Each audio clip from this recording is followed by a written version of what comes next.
Hi sir. Vishnu, സമയം എന്താടോ? താൻ ഈ സമയത്താണോ ഓഫീസിൽ വരുന്നത്? താൻ എന്താടോ ലേറ്റ് ആയേ? ലേറ്റാ സാർ ചോദിക്കുന്ന ചോദ്യം തന്നെ തെറ്റില്ല സാർ. ഞാൻ ഇത്ര ലേറ്റായിട്ട് വന്നു, സാർ ഇത്ര ലേറ്റായിട്ടാണോ ചോദിക്കുന്നത്? അല്ല, എനിക്ക് മനസ്സിലായില്ല. മനസ്സിലായില്ലേ സാർ? മണി ഇപ്പോൾ 11, 9 മണിക്ക് ഓഫീസ്. ഞാൻ ഇത്ര ലേറ്റായിട്ട് വന്നു, സാർ ഇത്ര ലേറ്റായിട്ടല്ലേ ചോദിക്കുന്നത്? ഒരു റെസ്പോൺസിബിലിറ്റി ഇല്ലല്ലോ സാർ. ലോജിക്കായിട്ട് സാർ തന്നെ ഒന്ന് തിങ്ക് ചെയ്ത് നോക്കിയാണ്. ലേറ്റായിട്ട് വരുന്നത് ലേറ്റായിട്ടാണോ ചോദിക്കേണ്ടത്? അതൊക്കെ നേരത്തെ തന്നെ ചോദിക്കണ്ടേ സാർ? ഓ യെസ് യെസ്, അപ്പം ഞാൻ അത് നേരത്തെ ചോദിക്കണമല്ലേ? Sorry Vishnu, it's my mistake. You can carry on. നേരത്തെ ചോദിക്കണം.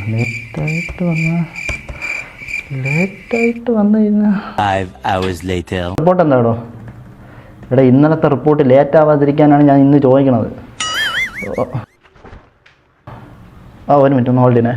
വിഷ്ണു, താൻ എന്താണോ നേരത്തെ പോകുന്നേ?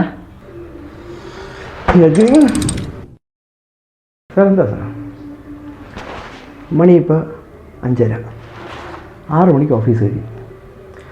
നേരത്തെ പോകുന്ന ഒരാളിനോടാണോ സാർ നേരത്തെ പോകുന്നതെന്ന് ചോദിക്കുന്നത്? സാർ അത് 6 മണിക്ക് ശേഷമല്ലേ ചോദിക്കേണ്ടത്? Oh that same. അപ്പോൾ അതിന് ഞാൻ താമസിച്ച് ചോദിക്കണമല്ലേ? തിങ്ക് സാർ, ലോജിക്കായി തിങ്ക്. Okay bye. നമ്മൾ ഓഫീസിലുള്ള സ്റ്റാഫാണ്. ഡിമാർട്ടിൽ പോലും കിട്ടില്ല എത്ര പേര് സ്മാർട്ടായിട്ടുള്ള സ്റ്റാഫ്.